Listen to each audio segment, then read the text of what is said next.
जेव्हा तुमचे मन अस्वस्थ असेल आणि विचलित असेल तेव्हा भगवद्गीतेचे हे अनमोल विचार नक्की ऐका. श्रीकृष्ण सांगतात, जो व्यक्ती तुमच्या खऱ्या आणि बरोबर बोलण्याचा पण चुकीचा अर्थ काढतो त्याला सफाई देण्यामध्ये तुमचा वेळ वाया घालवू नका. श्रीकृष्ण म्हणतात, जर माझा भक्त मौन राहून सगळं ऐकत असेल तर लक्षात ठेवा, त्याचे मौन आणि विश्वासाचे उत्तर मी स्वतः देतो. एक दिवस तुम्ही तक्रार वेळेविषयी नाही तर स्वतःविषयी कराल की एक सुंदर आयुष्य तुमच्या समोर होतं, पण तुम्ही दुनियादारी करण्यात व्यस्त राहिलात. ज्या माणसाला आपल्या आयुष्यामध्ये आपल्या आसपासच्या लोकांमध्ये सगळं वाईट आणि चुकीचं दिसतं, तो माणूस कधीही आनंदी राहू शकत नाही. नेहमी चांगल्या लोकांच्या संगतीत राहा, कारण सोनाराचा कचरा बदामापेक्षा पण महाग असतो. जोपर्यंत तुम्ही समोरच्या व्यक्तीने तुम्हाला इज्जत द्यावी याची अपेक्षा करत राहाल, तोपर्यंत तुमचा अपमान होत राहील. आणि जोपर्यंत तुम्हाला वाटणार नाही की लोकांनी तुमची कदर करावी, तोपर्यंत कोणीही तुमची कदर करणार नाही. कोणत्याही चूक नसलेल्या माणसाला धोका देणे, त्याला मुद्दाम त्रास देणं सगळ्यात मोठं पाप आहे. श्रीकृष्णांनी भगवद्गीतेमध्ये जेवणाचे 3 प्रकार सांगितले आहेत: सात्विक, राजसी आणि तामसी. श्रीकृष्ण सांगतात, सात्विक अन्न खाल्ल्यामुळे मन सात्विक होते. राजसी आहारामुळे रोग दुःख निर्माण होतात. जे तामसी आहार घेतात त्यांचं मन चिडचिड होतं, त्यांना लवकर राग येतो.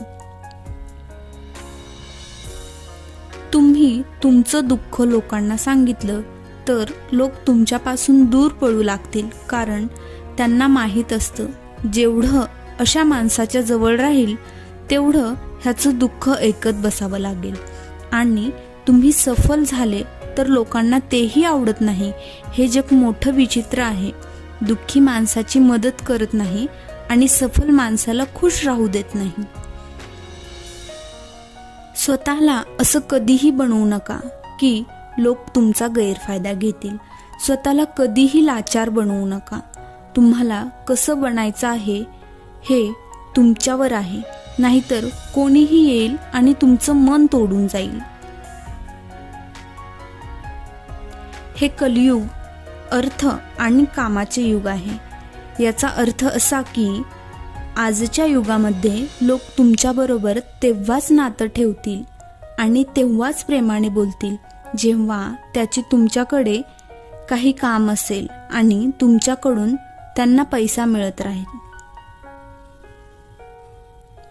श्रीकृष्ण सांगतात, माणसाचा आहार सात्विक आणि संतुलित असला पाहिजे. ज्या व्यक्तीला ही समज नसते की काय खावं, काय खाऊ नये, कुठे खाऊ नये आणि कसे खावे, तो सफलतेपर्यंत कधीच पोचू शकत नाही. या जगामध्ये हरलेल्या माणसाची आणि अडचणीत असलेल्या माणसाची कोणीही मदत करत नाही. आणि एखादी व्यक्ती थोडी जरी सफल झाली तरीही त्याच्यावर कोणी आनंदी होत नाही. त्यामुळे स्वतःचे दुःख कधीच कोणाला सांगू नका आणि आपला आनंद कोणाच्या समोर व्यक्त करू नका. माणसाने दुष्कर्म सोडून नेहमी सत्कर्म करत राहिले पाहिजे. जी व्यक्ती स्वतःवर खुश नाही ती व्यक्ती जगातील कोणतीही सुख मिळाले तरी सुखी राहू शकत नाही. मदत मागण्यासाठी तर सगळेच येतात, पण आपल्याला जेव्हा मदतीची गरज असते तेव्हा मदत करणार कोणीच नसतं. तुटलेल्या गोष्टी मनाला जास्त दुःख देतात, जसे की भरोसा, मन, झोप आणि दुसऱ्यांकडून केलेल्या अपेक्षा. श्रीकृष्ण म्हणतात, चांगले कर्म करा आणि विसरून जा. वेळ आल्यावर त्याचं फळ नक्की मिळतं.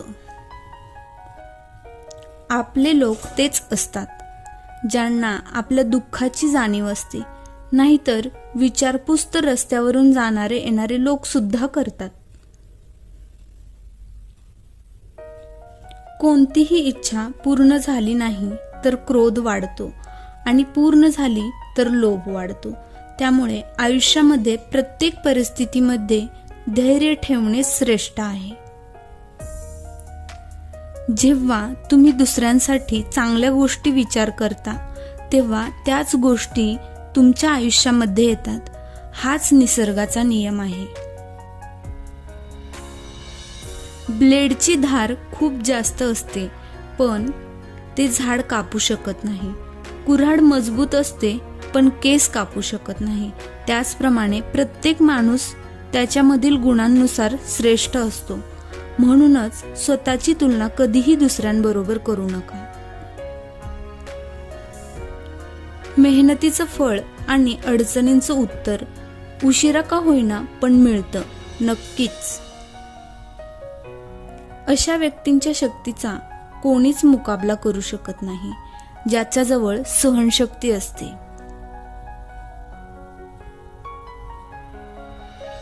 आयुष्य जगताना मौन राहणे आवश्यक आहे पण वेळ जेव्हा मर्यादेची येते त्यावेळी शस्त्र हातात घेणं गरजेचं आहे.